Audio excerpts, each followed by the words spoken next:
Eu lembro que em 2008 eu li aquele Trabalho 4 Horas por Semana, do Timothy Ferriss. Não sei se vocês conhecem esse livro. Já ouvi falar. Mas quando eu li aquele livro, eu falei, cara, eu preciso fazer alguma coisa na internet. Eu não sei o que, eu não sei quando, não sei em que nicho, mas um dia eu vou ter algo assim. Porque eu fiquei impressionado. O cara tinha um negócio na internet, altamente rentável, com pouquíssima gente trabalhando pra ele, todo mundo terceirizado. Ele era americano, vendia nos Estados Unidos, ganhava em dólar, só que ele vivia na Argentina, vivia em pesos, né? E remunerava em rúpias na Índia. Ou seja, ele já era muito rico e ficava ainda mais com a alavancagem cambial. Sim. Eu falei, preciso disso. Aí ele falou, preciso disso, trabalhar 4 horas por semana. Aí cá estamos nós, corta. Trabalhando 80. 16 horas por dia. Corta. Vocês conhecem o restaurante e tal? Não, a gente não tem almoçado. Exato. Maravilhoso a internet. E eu duvido muito que ele trabalhe 4 horas por semana, né? Que ele trabalha pra caramba. Mas eu tô brincando, mas a ideia é porque a gente gosta muito do que a gente faz. Exato. E no final das contas, vira tudo muito ligado, né? Esse dia a gente tava falando sobre isso, que quando a gente tá trabalhando, a gente tá se divertindo, é quase a mesma coisa. E às vezes a gente tá se divertindo, a gente pega uma pauta, alguma coisa pra trabalhar. Então não tem muito como dissociar a nossa imagem do que a gente tá fazendo, do nosso relacionamento. Tá tudo ali dentro do trabalho, no final das contas. É junto. Só que depois que eu criei esse site, ele ficou durante uns 3 anos dando um retorno bem mais ou menos assim. Era mais ou menos, sei lá, uns R$1.000 que vinha por mês. O que era um dinheiro que eu usava para investir, a gente não gastava, né? Era mais do que um salário mínimo, por exemplo, e vinha com relativamente pouco trabalho. Eu escrevia de vez em quando pro site e ficava lá. Você escrevia sobre o que nesse site? Como chamava? Educação financeira, Você Mais Rico. Você Mais Rico, era Você Mais Rico. Só que esse site, ele me deu 2 grandes conquistas, assim, vamos colocar.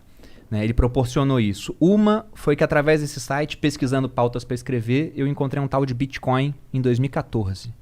Quando esse negócio não custava R$500. Ninguém falava disso. Ninguém falava disso. E o interessante é que eu escrevi 2 artigos sobre Bitcoin na época. Um deles ensinava as pessoas a ganharem Bitcoins de graça na internet. Porque como é que funcionava? Caralho, sim. Tinha site que tinha 1 milhão de banners e falava, você entra aqui no meu site, você clica aqui, você vai ganhar 200 satoshis, né? O que é o satoshi? Tira essa blusa, você tá ficando rosa de calor. Vou tirar. O que é o satoshi? Ele tá o rosa, satoshi eu tô vendo ele ficar rosa. É como se fosse o centavo do Bitcoin.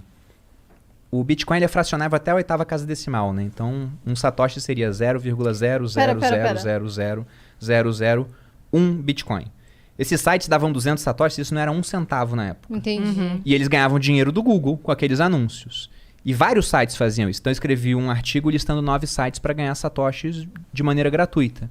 E eu mesmo usava os sites, e os sites me davam uma comissão toda vez que alguém se cadastrava lá. Então o cara ganhava, sei lá, meio centavo de real, eu ganhava 0,25 centavo de real. Só que com o Bitcoin saindo de 500 para 1.000, para 2.000, para 3.000, para 4.000, indo embora, né? Eu cheguei a juntar 9 Bitcoins e aquilo deu uma boa acelerada pra gente na época. Entendi. Amor, você estragou o corte do podcast na hora que as pessoas iam colocar. Porque era pra você tirar, depois você continuar, né? Agora, como mudei minha vida com Bitcoin? Não vai ter esse corte, vai com ter o casaco pela metade, né? Não, não vai rolar. Tira casaco, bota casaco. Isso é São Paulo, né? É, São Paulo é isso. Mas, e a outra grande conquista foi a seguinte... Eu lembro de quando surgiu o assunto Bitcoin. Eu lembro que eu fui ler sobre, eu falei, cara, isso é muito maluco. E aí não encontrei muito sobre isso, sabe? Não tinha nada em português.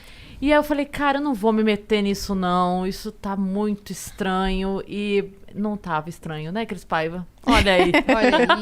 Olha aí, né? E é lógico que eu não fui um visionário que falava, vou segurar todos os 9 Bitcoins porque um disso vai valer 300 mil reais. Não, a gente foi vendendo durante a subida. Cheguei a vender Bitcoin por 2 mil reais, por 7, por 20. Cheguei a vender no máximo em 2017, quando ele chegou a bater 70 mil, vendi por 58 mil. E nessa época já estávamos em rede social, tava no Instagram. E você tinha comprado por quanto? Eu não tinha comprado, eu ganhava de graça. É. Eu ganhava de graça. E foi tão essa antes... mesma que você ganhou, você já tinha... E naquela época, as pessoas, elas... Ele foi aumentando também, porque ele ganhava. Conseguia. E o interessante, né? Esses 2 artigos, eles começaram a ser responsáveis por 90% dos acessos do meu site. porque começou a crescer assunto o começou a interesse bombar. sobre o Bitcoin. Claro. E ele também foi responsável por um dos cliques que nos trouxe até aqui, porque ele foi plagiado por uma pessoa no YouTube.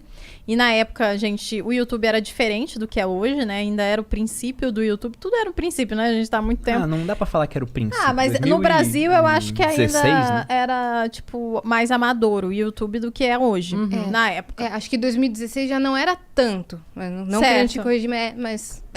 Enfim. Mas não é que nem é hoje. Não é que nem é hoje, exatamente. E aí um cara plagiou. Só que ele plagiou no sentido assim, ele pegou o site do Bruno e gravou a tela e falou em cima das coisas que o Bruno tava ali e colocou os links dele pra Não, quem ele não minera- gravou a tela do meu site. Ele pegou o meu artigo, copiou pro site dele Ah, e gravou sim. a tela do site dele. Isso. E ele não mudou nem meu nome, dá no porque mesmo. eu gosto de fazer perguntas assim, mas Bruno, e se tal coisa acontecer? O nome do cara, sei lá, Rodolfo. Ele tava lá no artigo. Mas, Bruno... Mas Bruno. Só que quando ele filmou com a voz dele indicando, o YouTube, corretamente ele falou, ó, isso aqui é um conteúdo novo. Podia ser o seu site, mas é um conteúdo novo. Só que aquele conteúdo novo tinha muito mais acessos do que o meu site, sendo que o meu site, os acessos vinham todos pra esse artigo. Então pensei, tem que ir pro YouTube, não tem jeito.